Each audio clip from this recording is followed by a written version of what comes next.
जैसी करनी वैसी भरनी का सबक उन्हें भी मिलता है जो किसी और के किए को छुपाने का अपराध करते हैं। 26 मार्च 2016 को कानपुर के शास्त्री नगर थाने की पुलिस को एक अधजला शव मिला। हत्या 25 मार्च 2016 को हुई थी। हत्यारा अभी तक मुखौटे में था और जिसकी हत्या हुई थी उस लड़की का नाम मीनल तिवारी था। शव मिलने के 5 दिन बाद शव की पहचान मीनल तिवारी के नाम से कर ली गई थी। लेकिन इस घटना के 2 महीने बाद भी अपराधी की कोई लीड नहीं मिली थी और यह केस बैकलॉग में चला गया। लेकिन जून 2016 से कानपुर के हर्षनगर इलाके में कुछ नई वारदातों का सिलसिला शुरू होने वाला था जिसका कनेक्शन मीनल तिवारी की हत्या से भी जुड़ा था।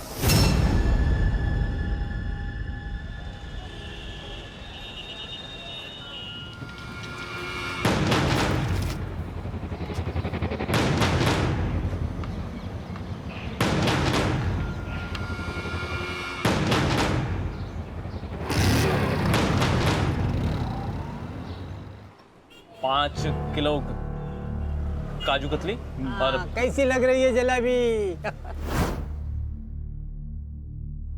5 किलो रसगुल्ला और 2 किलो रसभरी डाल देना। 2 किलो रस भरी। Uncle 5 kilo kaju katli, 5 kilo rasgulla, 2 kilo रस भरी पैक कर। कार्ड स्वाइप करते हो ना? जी। अरे यार चले।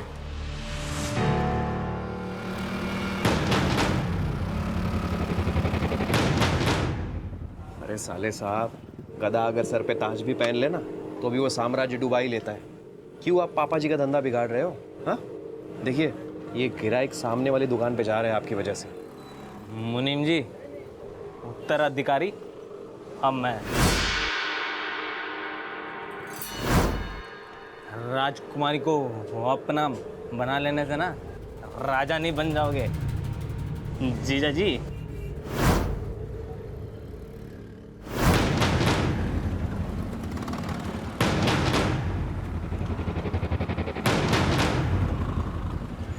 निकाल!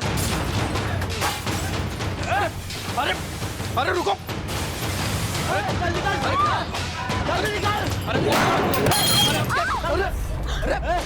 आज के बाद अगर इस दुकान में कोई भी कुछ खाया पिया ना तो सबके टांगे तोड़ दूंगा, समझा?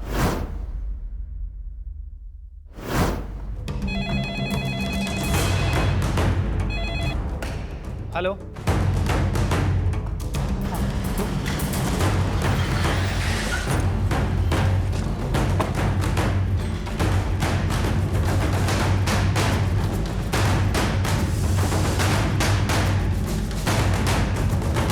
नहीं सर, हम कंप्लेन करना नहीं चाहते और ना केस करना चाहते हैं। आप घबराइए मत, वो लोग जो कोई भी थे हम उनके खिलाफ एक्शन लेंगे। नहीं, हम बात यही खत्म करना चाहते हैं और इस मामले में जिनका नुकसान हुआ है उनकी हम भरपाई कर देंगे ना। सर ये मामला यही रफा दफा कर दीजिए। सर वो कंप्लेन करें ना करें लेकिन हमें करनी है। सर उन गुंडों को पकड़िए, देखिए बेवजह मेरी बीवी का सर फोड़ दिया। कौन थे वो लोग? आप पहचानते हैं उन्हें? नहीं सर, हम यहाँ किसी को नहीं जानते। हम तो यहाँ मिठाई लेने आए थे और 2 गुंडे आए वहाँ पे और धमकी देने लगे, कहने लगे कि इसके बाद इस दुकान पर कोई भी आया तो हम उसे मार देंगे, टांगे तोड़ देंगे। आप फिलहाल इन्हें हॉस्पिटल लेके जाइए, हम देखते हैं।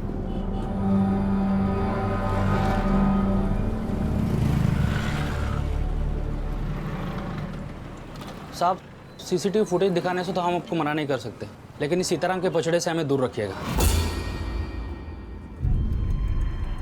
ये जिन 2 गुंडों ने आपके पड़ोस में सीताराम की दुकान में तोड़फोड़ की, उनसे सारा बाजार डरता है क्या? सर गुंडों का तो पता नहीं, लेकिन इस सीताराम दुबे से पूरी बाजार में कोई भी बोलचाल नहीं रखना चाहता है साहब। ऐसा क्यों? सर इसके बारे में क्या पता है साहब? बड़ा ओछा बुड्ढा है साहब। अपनी बीवी मरी तो उसकी 13वीं मनाती, अपने लिए दूसरी बीवी लेके आया। साहब इस सीताराम की बीवी उसकी बेटी से 6-7 साल छोटी है। मुझे लगता है कि वो गुंडे सीताराम की बीवी को जानते हैं, जिसको सीताराम कैसे भगा के लाया है।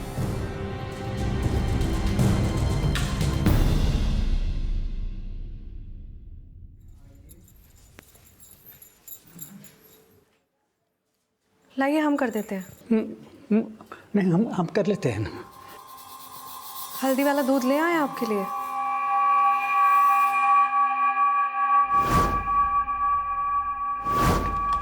सर, वो हमलावर जिस बाइक पर आए थे उस बाइक का नंबर मैंने आरटीओ भेज दिया है। सर, उन हमलावरों को मार्केट में पहले कभी किसी ने नहीं देखा। हाँ, लेकिन ज़्यादातर दुकानदारों का यही कहना है कि ये अटैक इसीलिए हुआ क्योंकि सीताराम दुबे ने एक 24 साल की लड़की से शादी की थी।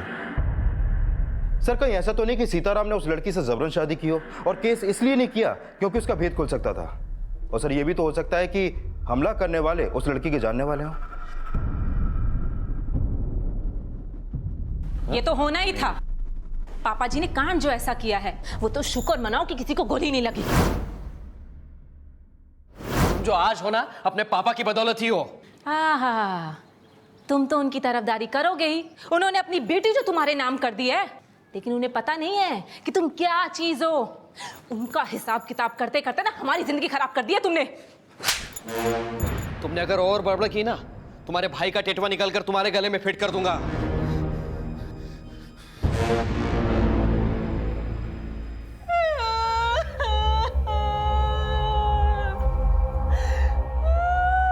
मम्मी, और जोर से अभी तक किसने सुना नहीं है। तो ये हम पे हाथ भी उठाने लगे।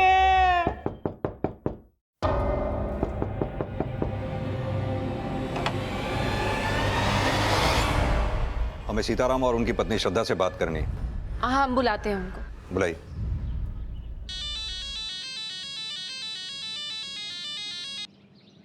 हाँ आदर्श। सर, हमने उन दोनों आदमियों को पकड़ लिया जिन्होंने सीताराम की दुकान पर हमला किया था। उनका बोलना है कि सीताराम की दुकान पर तोड़फोड़ करने का उनको पैसा मिला था। किसने दिया था पैसा उन्हें?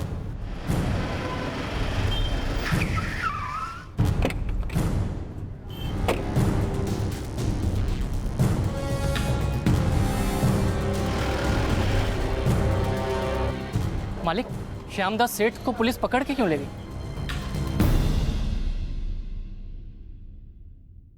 देखो, हमारी इतनी अवभगत मत करना, हमें अच्छा नहीं लगता है। देखिए, हम आपके ऋणी हैं। आपकी सेवा करना हमारा फर्ज है। पापा जी, पुलिस आई है। हमें पता चला है आपकी दुकान पे जो हमला हुआ, आपके पड़ोस की दुकान वाले श्यामदास ने वो हमला करवाया था। अरे वो कमीना शुरू से ही हमसे जलता है, उसकी दुकान चलती नहीं है ना। लेकिन हमने तो ये भी सुना है कि हमको पता है कि अब आप क्या पड़ताल करने वाले हैं। अब इस उम्र में हमने शादी की है तो कोई गुनाह की है?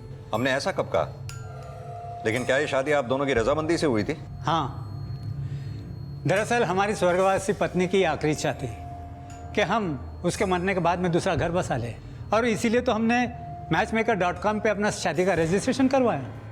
और श्रद्धा ने तो खुद हमें पसंद किया है। क्या ये सच है? जी सर। श्रद्धा ने पुलिस से यही कहा था कि ये शादी उसकी मर्जी से हुई थी, लेकिन 24 वर्षीय श्रद्धा का 63 वर्षीय सीताराम के साथ शादी करना एक ऐसा रहस्य था जो बहुत जल्द एक ऐसे केस को जन्म देने वाला था जिसका कनेक्शन 2 महीने पहले हुई मीनल तिवारी की हत्या से भी जुड़ा था। सर, सीताराम जी आए हैं। वो कह रहे हैं उनकी पत्नी श्रद्धा कहीं मिल नहीं रही है। बुलाओ उन्हें। सर, श्रद्धा रोज सुबह 7 बजे केशव नगर मंदिर जाती है और 8 बजे तक घर वापस आती है। अब शाम होने को आई, अब तक उसका कोई पता नहीं चला।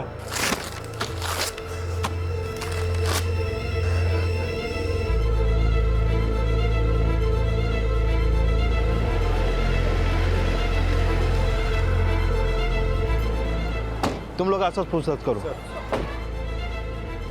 ये लड़की यहाँ पर आए थे? हाँ साहब, ये लड़की रोज यहाँ आती है, लेकिन आज नहीं आई। इसके पति सीताराम जी भी इसके बारे में पूछ के गए।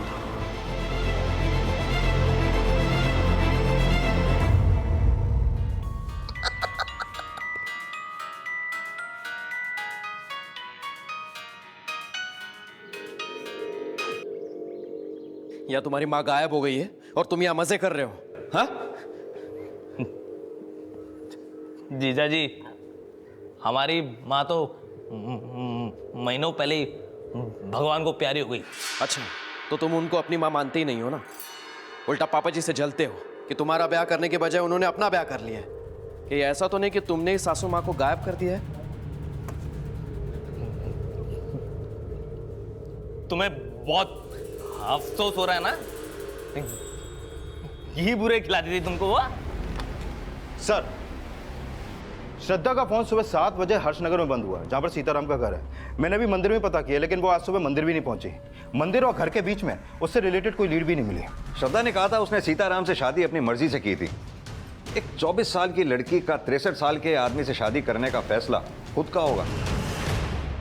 हो सकता है श्रद्धा इस शादी से खुश ना हो, इसलिए भाग गई हो। सर, गौतम नगर में श्रद्धा की माँ का घर है, लेकिन वो अपने मायके भी नहीं पहुंची। मैं श्रद्धा की माँ से मिलता हूँ, तुम सीताराम के घर उसके नौकरों से पूछताछ करो, शायद पता चले श्रद्धा क्या वाकई इस शादी से खुश थी या कहानी कुछ और ही है। सर,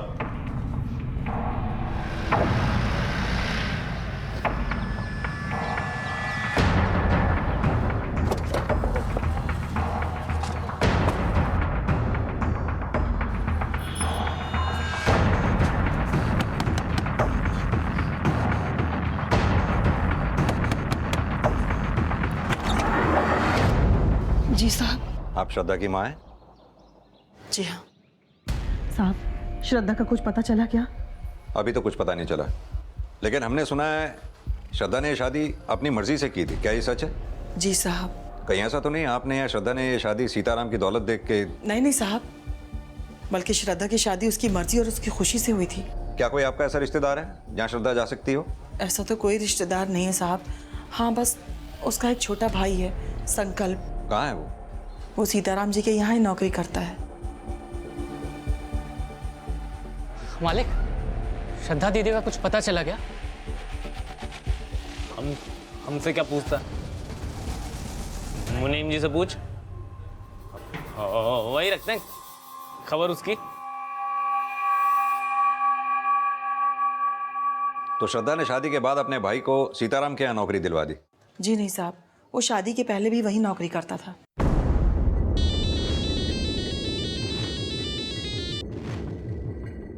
हाँ आदर्श। सर, मेरी सीताराम के घर के नौकरों से बात हुई, उनसे एक इन्फॉर्मेशन मिली है।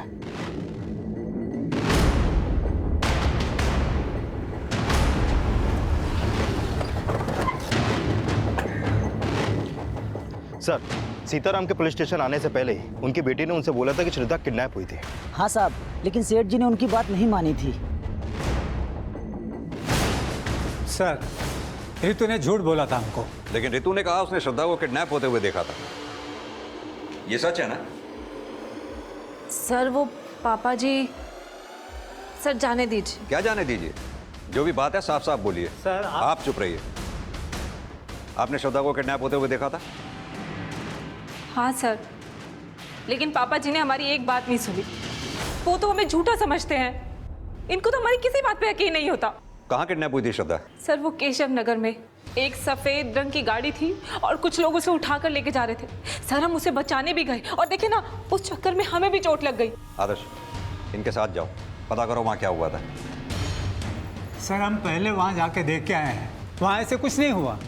रितु झूठ बोल रही है। लेकिन आपकी बेटी झूठ क्यों बोलेगी? ये उसकी आदत में है, मनगढ़ंत कहानियाँ सुनाते रहती है ताकि ये उसकी बकवास सुनकर हम उसको अहमियत दें। हाँ अंकल, मम्मी ऐसा इसलिए करती है क्योंकि वो भी हमारे तरह अकेले हो गए, कोई उससे बात भी नहीं करता।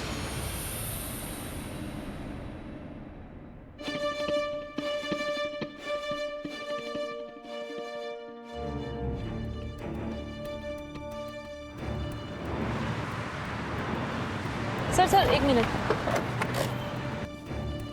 हाँ सर, यही वो जगह है जहाँ से श्रद्धा गायब हुई थी। मेहता, आसपास पूछताछ करो। सर, जब किडनैपिंग हुई क्या टाइम हो रहा होगा? सर वही करीब 7 सवा 7 बजे। श्रद्धा मंदिर जा रही थी और हम सुबह सुबह की वॉक करके घर लौट रहे थे। सर हम घर जाएं, हमारा छोटा बच्चा है ना, उसे भूख लगी होगी। ठीक है, आप जाइए।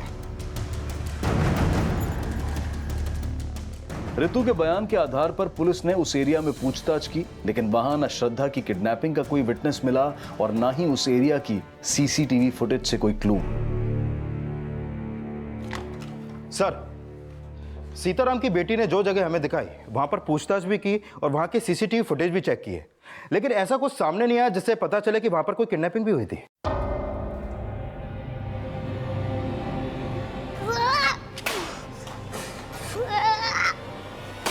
अरे चिंटू क्या कर रही है, क्या कर रहा है तू?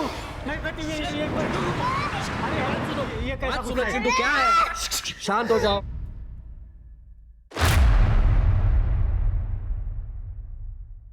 अपनी बेटी रितु को बुलाइए। मम्मी घर पर नहीं है। कहाँ गई है बेटा आपकी मम्मी? हमें मालूम नहीं, लेकिन मम्मी बहुत रो रही थी।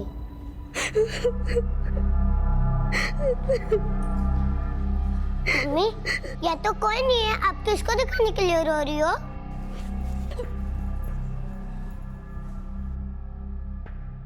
मम्मी कहती है ये सब सेल्फिश है, सब खुद को ही प्यार करते हैं, इसलिए मैंने सबकी प्यारी चीज तोड़ दी। इनकी वजह से कोई किसको टाइम भी नहीं दे पाता है। रितु को फोन लगाइए, हमें उससे बात करनी है।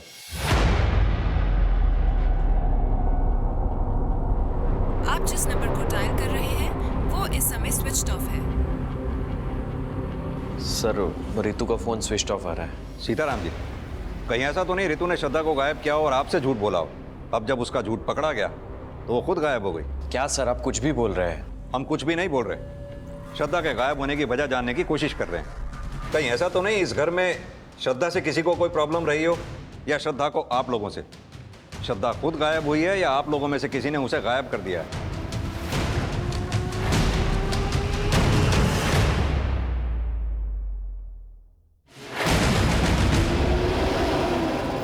श्रद्धा की फिलहाल कोई लीड नहीं थी, लेकिन जल्द ही रितु का गायब होना भी रहस्य बन गया और एक चौंकाने वाला खुलासा हुआ।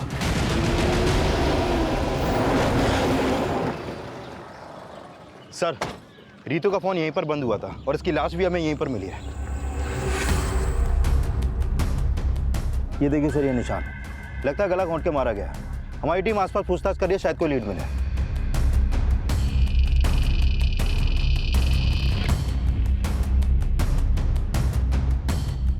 फॉरेंसिक टीम कब तक आ रही? बस आने वाली है सर। सर, इन्होंने रितु के साथ यहाँ किसी औरत को देखा था।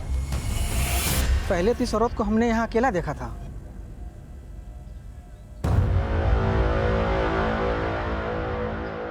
फिर बाद में हम वापस लौट कर आए तो देखा ये औरत किसी और औरत के साथ बात कर रही थी। कौन थी वो औरत? सर, उसका चेहरा तो हमने नहीं देखा क्योंकि हम बहुत दूर से देखे थे, पर वो साड़ी पहन रखी थी। सर, श्रद्धा भी साड़ी पहनती है। कहीं ऐसा तो नहीं कि इस आदमी ने जिसे देखा हो वो श्रद्धा ही हो? लेकिन श्रद्धा तो कल से गायब है, रितु से मिलने क्यों जाएगी? सर, हो सकता है श्रद्धा गायब ना हो और रितु के झूठ का कोई राज हो। तिवारी, कहीं ऐसा तो नहीं इस राज का कनेक्शन रितु के मर्डर से हो?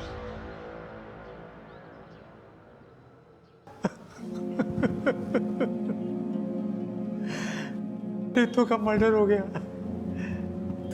अंकल, मम्मी कहाँ है? मम्मी को कुछ ही नहीं हुआ है ना अंकल? बेटा, तुम्हारी मम्मी हम सब लोगों को छोड़कर भगवान के पास चली गई है।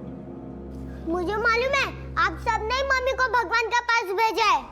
आप मम्मी से प्यार नहीं करते थे। चिंटू, आप लोग चिंटू के बात का गलत मतलब मत निकालना। वो अपने मम्मी से बहुत प्यार करता है। लेकिन क्या आप लोग रितु से प्यार करते थे? रितु का आपकी बीवी श्रद्धा के साथ कैसा रिश्ता था? सर, हम सब लोगों का रिश्ता अच्छा ही है। मुझे तो लगता है कि श्यामदास की तरह किसी दूसरे ने हम लोगों के ऊपर चिढ़ निकाली है अपनी, इसलिए पहले मेरी सासू माँ गई और अब रितु का मर्डर हो गया। अगर कोई घर वाला नहीं तो बाहर वाला कौन कर रहा है ये सब? नहीं, ये हमें नहीं पता सर। हमें तो श्रद्धा की फिक्र हो रही है कहीं उसका भी कोई।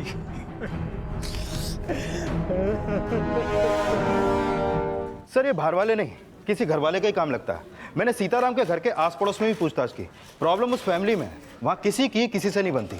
लेकिन घर वाला ऐसा कौन होगा जिसका श्रद्धा को गायब करके रितु के मर्डर से कोई फायदा हो? सर, श्रद्धा क्यों गायब हुई इसका अभी तक हमारे पास कोई लीड नहीं है, लेकिन रितु के मर्डर में श्रद्धा के कनेक्शन की एक थ्योरी बनती है। कैसी थ्योरी? सर, पता चला है कि श्रद्धा के भाई संकल्प को रितु के पति विशाल ने सीताराम की दुकान पर काम पे लगवाया था और काम पे लगने के 6 महीने बाद ही श्रद्धा की शादी सीताराम से हो गई थी। यानी कि तुम ये कहना चाहते हो कि श्रद्धा की शादी सीताराम से होना विशाल की कोई साजिश है? नॉट श्योर, लेकिन हो सकता है सर। और ये भी हो सकता है कि इस राज का पता सीताराम की बेटी रितु को भी चल गया हो। तो तुम्हारे कहने का मतलब है कि रितु के साथ जो औरत देखी गई थी वो श्रद्धा थी और श्रद्धा ने रितु का मर्डर विशाल के इशारे पे किया होगा। श्रद्धा को अब रितु के मर्डर का सस्पेक्ट मानकर भी ढूंढा जा रहा था। श्रद्धा के भाई संकल्प से भी पूछताछ की जा रही थी और सीताराम श्रद्धा की शादी और रितु की हत्या में विशाल श्रद्धा की मिली भगत को भी खंगाला जा रहा था। और रितु की पोस्टमार्टम रिपोर्ट इसके संकेत भी दे रही थी। सर, ये रितु की पोस्टमार्टम रिपोर्ट, इस रिपोर्ट के मुताबिक उसकी हत्या उसका गला घोंटने से की गई और सर उसकी बॉडी पर ऐसे चोट के निशान भी मिले हैं जो उसकी हत्या से पहले के हैं। सर हो सकता है रितु घरेलू हिंसा का शिकार हुई हो। मुझे मालूम है, आप सबने मम्मी को भगवान के पास भेजा है। आप मम्मी से प्यार नहीं करते थे। रितु के बेटे ने जिस तरह से रिएक्ट किया था उसे देखकर तो ये लगता है कि रितु के अपने हस्बैंड के साथ रिलेशन ठीक नहीं थे। आई एम श्योर सर, ऐसा ही है। मैंने सीताराम के घर के नौकरों से पूछताछ की तो पता चला कि रितु श्रद्धा से चिढ़ती थी और इसका कारण विशाल और श्रद्धा का अफेयर हो सकता है सर। तो हो सकता है रितु के साथ जिस औरत को देखा गया था वो श्रद्धा ही हो। एक काम करते हैं, रितु के हस्बैंड विशाल और उसके बेटे चिंटू से रितु के बारे में बात करते हैं, शायद कुछ पता चले। सर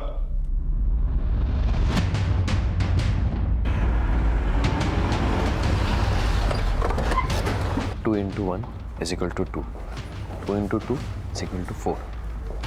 हमें आप दोनों से कुछ बात करनी है। जी सर। चिंटू बेटा, डरो नहीं, जो भी जानते हो खुल के बताओ। क्या आपके पापा आपकी मम्मी को मारा करते थे?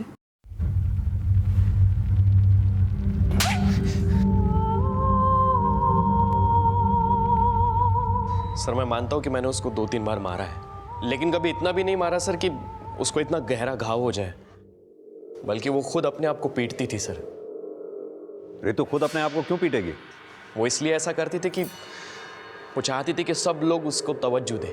लेकिन तुम्हारा बेटा तो बोल रहा है कि तुम रितु को मारा करते थे। सर वो तो खुद अपनी माँ की देखम देख में अपने आप को चोट लगा लेता था। उसने कुछ दिनों पहले अपने हाथ को चोट लगा दी थी। सर वो भी यही चाहता था कि सब लोग उसके आओ भगत में लगे रहे। चाहिए तो पूछ लीजिए सर आप उससे। चिंटू बेटा, आपको डरने की कोई जरूरत नहीं। जो कुछ भी आप जानते हो सच सच बताओ, हम आपसे कुछ नहीं कहेंगे। हाँ अंकल, हमने ही अपने हाथ पे चोट लगाई थी। रितु, इसे केसर का दूध पिला देना। पापा जी, डॉक्टर ने पहले बोला है उसे खाना खिलाने के लिए और उसी के बाद तुरंत दवाई। इसे खाना खिला देते हैं ना? नहीं, हम अपनी मम्मी के हाथ से ही खाना खाएंगे। हेलो जी।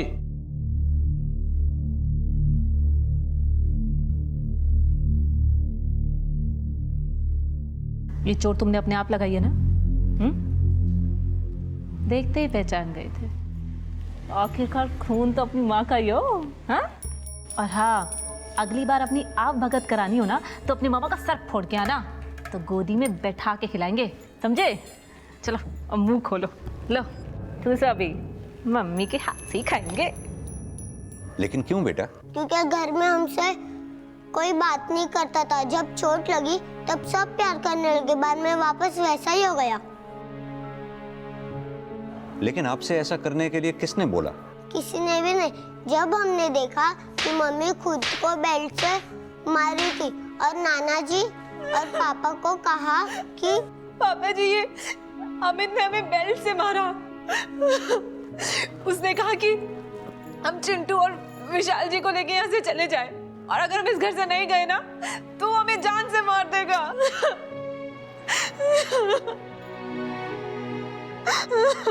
फिर नाना जी ने मामा को बहुत पीटा और मम्मी से प्यार से बात करने लगे। बाद में मामा ने मम्मी से बात करना बंद कर दिया। सर अमित तो रितु को शुरू से नापसंद करता था और उसके बाद धीरे धीरे उसको सासू माँ से भी प्रॉब्लम होने लगी। कैसी प्रॉब्लम? पापा जी ने उसकी शादी करने के बजाय वो खुद अपने लिए बहू लेके आए थे, इसलिए वो पापा जी से चिढ़ा करता था और उसके बाद सासू माँ से भी। विशाल और चिंटू के बयान के बाद पुलिस अमित से जुड़ी जानकारी जुटाने लगी और इस केस में अमित की भूमिका के कुछ नए समीकरण जोड़े जाने लगे। पता चला है कि अमित की अपनी बहन रितु से बिल्कुल नहीं बनती है और काफी समय से उन दोनों के बीच में बोलचाल भी नहीं है। और सर ये भी पता चला है कि पिछले 2 साल से सीताराम अपने बेटे अमित की शादी करवाने की कोशिश कर रहे हैं, लेकिन अमित के हकलाने की प्रॉब्लम की वजह से हर लड़की उसे रिजेक्ट कर देती है।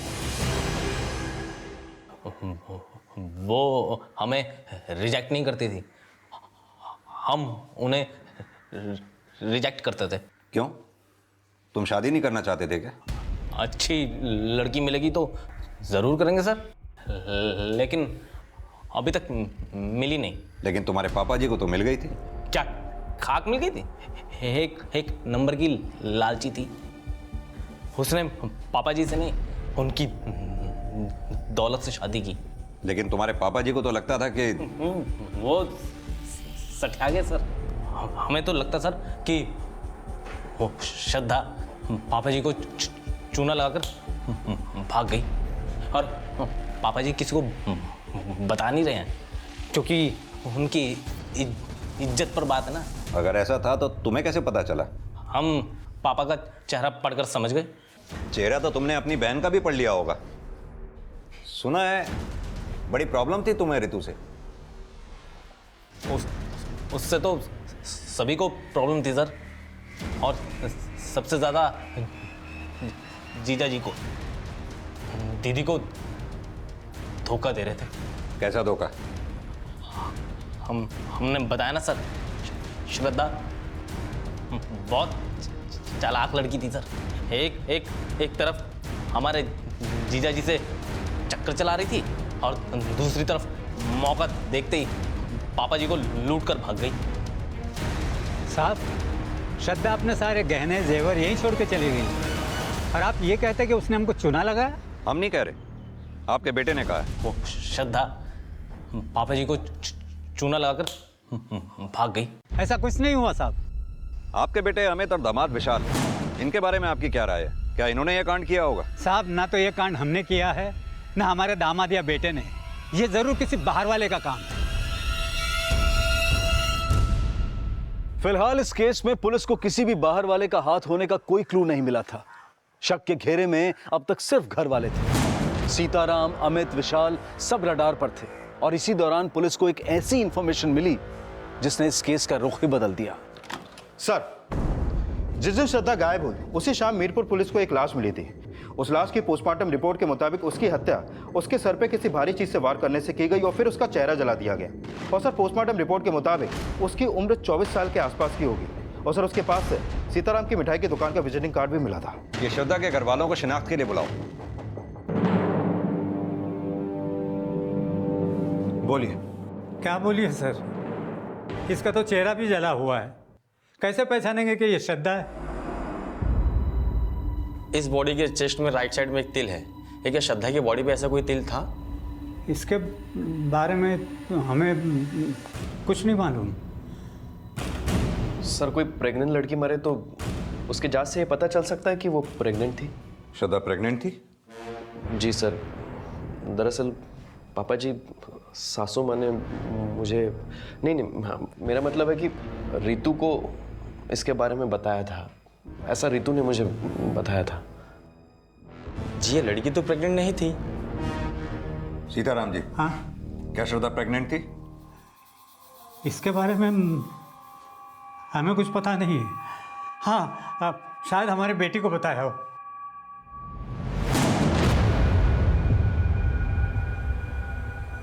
सर, हो सकता है रितु ने विशाल से झूठ बोला हो, क्योंकि झूठ बोलना रितु की फितरत में था। ऐसा भी तो हो सकता है रितु ने ये बात विशाल को बताई ही ना हो, विशाल खुद इस बात को जानता हो कि श्रद्धा प्रेग्नेंट थी। तुमने नोटिस नहीं किया विशाल ने अपनी बात को कितनी स्मार्टली घुमा दिया था कि उसे श्रद्धा की प्रेगनेंसी की बात रितु ने बताई थी। सर, मैंने श्रद्धा की माँ से भी बॉडी की शिनाख्त करवाई, लेकिन उसने भी मानने से मना किया कि वो बॉडी श्रद्धा की है। और सर, उसने ये भी कहा कि श्रद्धा की चेस्ट पे कोई तिल नहीं था। क्या श्रद्धा की माँ ये बात जानती थी कि श्रद्धा प्रेग्नेंट थी? नहीं सर। यानी श्रद्धा की माँ को ही नहीं, बल्कि श्रद्धा के पति सीताराम को भी श्रद्धा की प्रेगनेंसी के बारे में पता नहीं था। मुझे लगता है अगर श्रद्धा प्रेग्नेंट रही होगी तो जरूर वो सीताराम की वजह से तो नहीं रही होगी। तो सर, क्या अमित का शक सही था?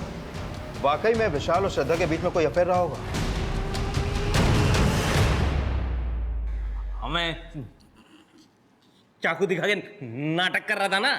अब तो हम तो पक्का जान चुके हैं कि श्रद्धा रानी पापा जी की नहीं, आपकी रानी थी।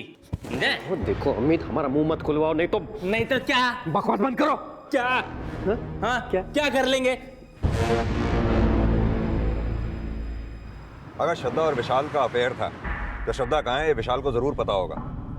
विशाल पे नजर रखो, श्रद्धा के भी पास प्रेजेंट को अच्छी तरह से खंगालो। श्रद्धा गायब नहीं हुई है, शायद कहीं छुपी हुई है। सर, माना श्रद्धा कहीं छिपी हुई है, लेकिन मीरपुर पुलिस को जो डेड बॉडी मिली है, अगर वो श्रद्धा की नहीं है तो उसके पास से सीताराम स्वीट्स के विजिटिंग कार्ड मिलने का क्या राज है?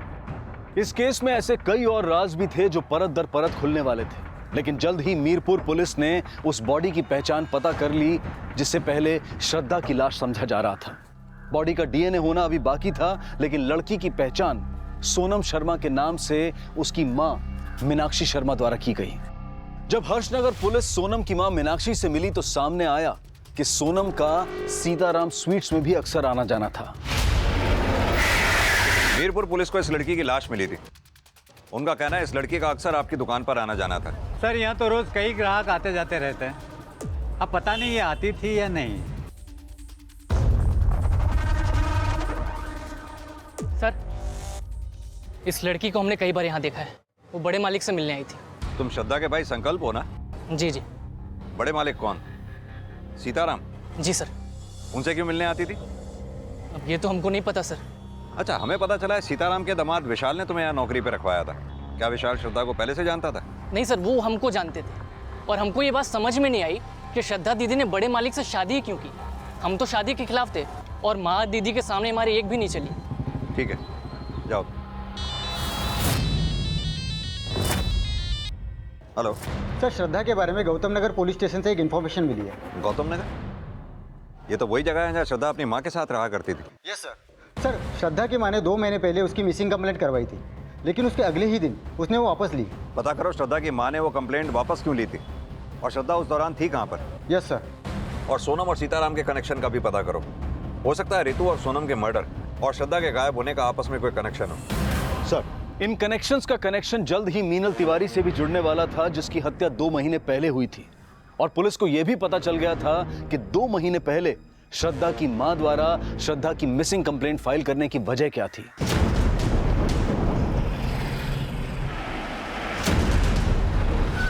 साहब, दरअसल उस दिन श्रद्धा हमको बिना बताए अपनी किसी सहेली के घर चली गई थी और हमें लगा कि वो कहीं खो गई, इसलिए हमने पुलिस कंप्लेंट की। लेकिन जैसे ही श्रद्धा घर वापस आई, हमने वो कंप्लेंट वापस ले ली थी। झूठ बोल रही हैं आप। श्रद्धा उस दिन अपनी किसी फ्रेंड के यहाँ नहीं गई थी, बल्कि बिष्णुपुरा में एक मैटरनिटी क्लिनिक में अपना इलाज करवा रही थी। ये उस क्लिनिक के पेपर हैं। श्रद्धा वहां इलाज इसलिए करवा रही थी क्योंकि उसका रेप हुआ था। रेप? नहीं सर, हमें नहीं पता कि श्रद्धा का रेप हुआ था। कहीं ऐसा तो नहीं कि आपने श्रद्धा का रेप किया और उसकी माँ को पैसे देकर उसका मुंह भी बंद कर दिया और श्रद्धा से शादी भी कर ली? नहीं नहीं साहब, हम इतने भी गए गुजरे नहीं है, बल्कि हमें ये सुन के धक्का लग रहा है कि हमारी बेटी के साथ इतना बुरा हुआ और उसने हमें कुछ भी नहीं बताया। माना कि आपसे श्रद्धा ने ये बात छिपाई, आपको क्या लगता है ये काम सीताराम का होगा? सर, श्रद्धा का हम रेप करते तो वो हमसे क्यों शादी करती? हमें तो लगता है कि हमसे ये बात छिपाई गई है कि श्रद्धा का रेप हुआ था। तो हो सकता है सीताराम जी कि अभी ये बात आपको पता चल गई और आपने श्रद्धा को गायब कर दिया या फिर करवा दिया। नहीं नहीं, हमने ऐसा कुछ नहीं किया। श्रद्धा की मेडिकल रिपोर्ट के मुताबिक श्रद्धा के साथ रेप हुआ था। ये श्रद्धा और सीताराम कुछ भी बोलें, लेकिन श्रद्धा और सीताराम की शादी की वजह इस रेप से ही जुड़ी है। मतलब सीताराम ने हमसे झूठ बोला था कि उन्होंने मैचमेकर.com पे अपनी शादी के लिए रजिस्ट्रेशन किया और उसी साइट के थ्रू श्रद्धा ने उन्हें पसंद किया था। ये श्रद्धा और सीताराम के मैचमेकर.com के अकाउंट्स को चेक करवाओ। सच क्या है खुद ब खुद सामने आ जाएगा।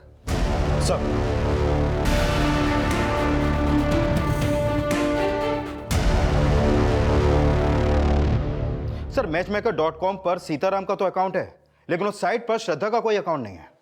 इसका मतलब सीताराम ने हमसे झूठ बोला था। सर, सीताराम ने हमसे सोनम शर्मा के बारे में भी झूठ बोला था। वो अपने अकाउंट से सोनम शर्मा से चैट करता था और वो सिर्फ सोनम शर्मा से ही नहीं और कई लड़कियों के भी टच में था। वो सीताराम जिन जिन लड़कियों से चैटिंग करता था उनके बारे में पता करो। तुम सीताराम को बुलाओ। सर,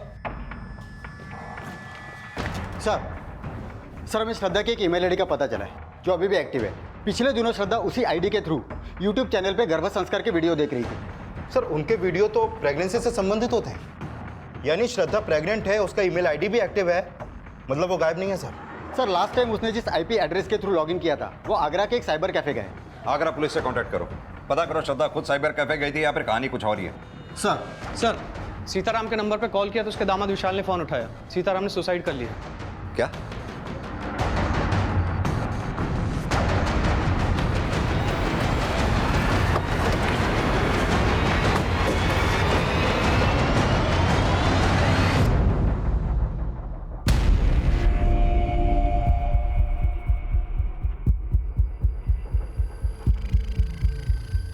मैं सीताराम दुबे स्वीकार करता हूँ, मेरी वजह से श्रद्धा की ज़िंदगी बर्बाद हुई और मैं कई और लड़कियों का दोषी हूँ।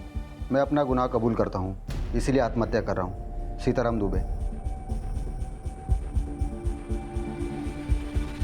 क्या सीताराम ने वाकई आत्महत्या की थी? फिलहाल इसकी जांच चल रही थी, लेकिन सुसाइड नोट में श्रद्धा के अलावा जिन लड़कियों का नाम आया था वो कौन कौन थी?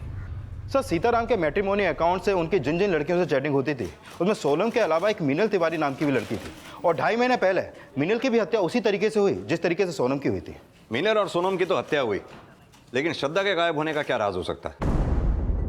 सर, आगरा के जिस साइबर कैफे में श्रद्धा के आईडी पर लॉगिन किया गया वहां पर कोई भी सीसीटीवी नहीं लगा, और यह पता चला है कि जब सोनम की हत्या हुई उस समय सीताराम की फ़ोन की लोकेशन सोनम की फ़ोन की लोकेशन से अलग थी। और सर, यह भी पता चला है कि सीताराम के मैट्रिमोनियल अकाउंट को उसके लैपटॉप और उसके दुकान के पीसी से ऑपरेट किया जाता था। Excuse me sir. हेलो, ठीक है सर। आगरा से पीएसआई यादव का फोन था। जिस साइबर कैफे से श्रद्धा के आईडी पर लॉगिन किया गया उस गली में एक सीसीटीवी मिला है, उसमें श्रद्धा कैप्चर हुई है। श्रद्धा अगर जिंदा थी तो फिर मीनल और सोनम की हत्या का राज क्या था? क्या श्रद्धा के गायब होने का कनेक्शन मीनल और सोनम की हत्या से जुड़ा हुआ था? क्या सीताराम की आत्महत्या कोई साजिश थी? सर, जिस दौरान मीनल की हत्या हुई तब भी सीताराम के फोन की लोकेशन मीनल के फोन की लोकेशन से मैच नहीं करती। सर, कहीं ऐसा तो नहीं कि सीताराम को फंसाने के लिए कोई और उनकी आईडी से चैट करता हो? सीताराम ने हमें खुद ये बात बोली थी कि उसका मैचमेकर.com पे अकाउंट था और उस अकाउंट को वो खुद ऑपरेट करता था। वहीं दूसरी तरफ भीष्मनगर मैटरनिटी क्लिनिक वालों ने भी ये साफ किया था कि श्रद्धा के साथ रेप हुआ था। सर, ऐसा भी तो हो सकता है कि श्रद्धा की कोई चाल हो, वो सीताराम को ब्लैकमेल कर रही हो, और इसमें उसका साथ विशाल ही नहीं बल्कि उसका भाई संकल्प भी उसका साथ दे रहा हो। इन सबको अच्छी तरह से खंगालो, और सीताराम के बेटे अमित को भी। सर,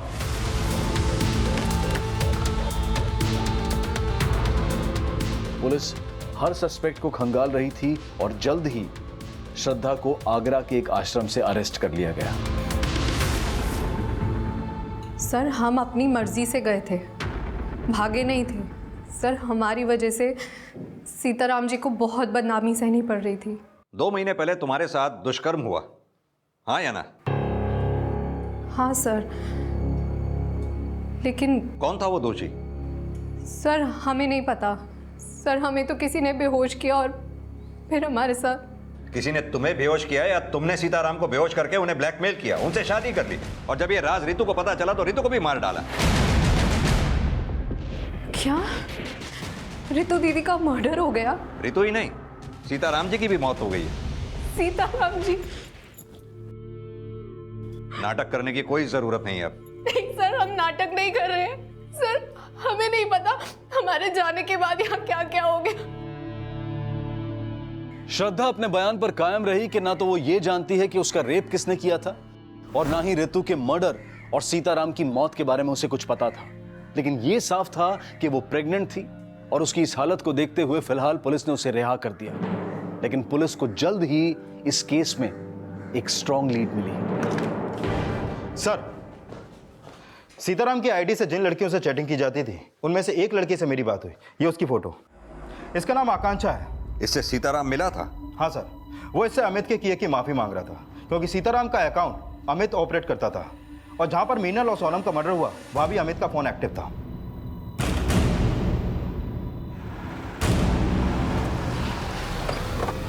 हमने जो भी किया सर, अपने बाप के कहने पे किया सर। उन्हें लड़कियों का शौक था सर, लेकिन हमने किसी को मारा नहीं सर, उसी ने मारा। इसीलिए तो उसने सुसाइड की सर। उन्होंने सुसाइड इसलिए की क्योंकि वो तुम्हें बचाना चाहते थे। तुम्हारा किया अपने सर पर लेकर मर गए और तुम अभी भी उन्हें कोस रहे हो। झूठ बोल रहे सर, झूठ बोल रही है। नहीं सर, हमारे सच का सबूत हमारे पेट में पल रहा है। इसी ने हमारे साथ रेप किया था। अमित की पहले से ही हम पर गंदी नजर थी, और फिर एक दिन हमारे साथ हमने वो बातें सीताराम जी को जाकर बताई, और हमने कहा कि हम अमित को जेल पहुंचाएंगे। लेकिन फिर वो हमारे सामने गिड़गिड़ाने लगे। सीताराम जी ने हमसे कहा कि वो हमसे शादी कर लेंगे, और जब हमने अपनी माँ को ये बात बताई तो उन्होंने भी इस रिश्ते के लिए हाँ कह दी। झूठ बोली। लेके चलो उसे। सर जी झूठ बोले सर। चल।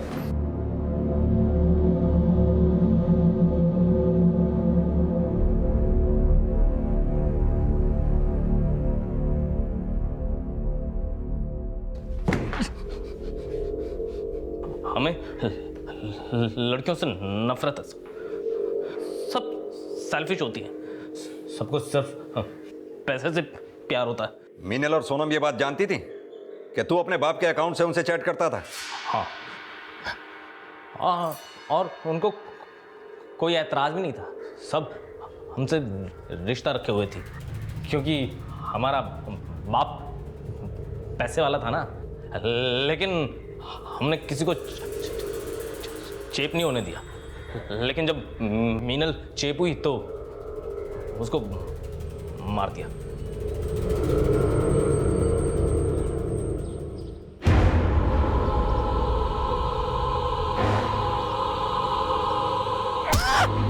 और जब सोनम हुई तो उसको भी।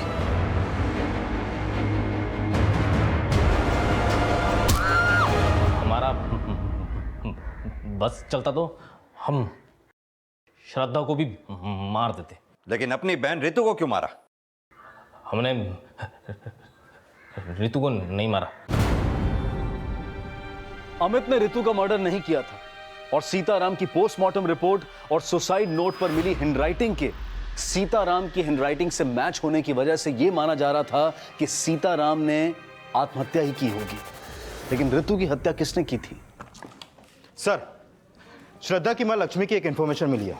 जिस दिन रितु का मर्डर हुआ उसकी फोन की लोकेशन उसी एरिया की थी जहां पर हमें रितु की लाश मिली। तो हो सकता है रितु के साथ जो औरत देखी गई थी वो श्रद्धा की मां ही हो। साहब, हमसे भूल हो गई साहब। जब रितु गायब हुई तो हमें पता चला कि आप लोगों को रितु पे शक है, क्योंकि उसने आप लोगों से झूठ बोला था कि श्रद्धा किडनैप हो गई थी, और तब हमने रितु का पीछा किया।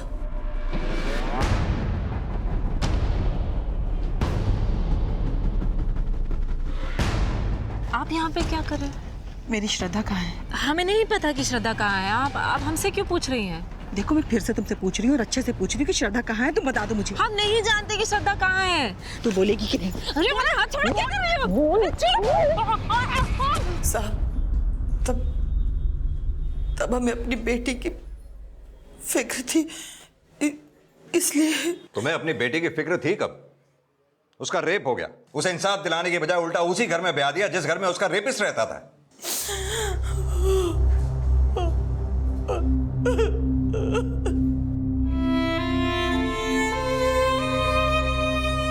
श्रद्धा की मां गैर इरादतन हत्या की अपराधी थी, लेकिन अमित ने जो अपराध किए थे वो एक ऐसी घिनौनी साजिश से जुड़े थे जिनका बचाव करना भी अपने आप में बहुत बड़ा अपराध है। और सीताराम की आत्महत्या उसी कायरता का परिणाम थी जो वो लगातार अमित के अपराध छिपाकर करता आ रहा था। हम उम्मीद करते हैं कि चिंटू का भविष्य उन अपराधों से बेअसर रहे जिसका भागीदार कहीं ना कहीं उसका पूरा परिवार था। अब मैं अनूप सोनी आपसे विदा लेता हूं। फिर मुलाकात होगी अगले एपिसोड में एक और चौंका देने वाले केस के साथ। तब तक अपना और अपने परिवार का ख्याल रखें और देखते रहें क्राइम पेट्रोल डायल 100। सबक एक को सीख हम सबको। जय हिंद।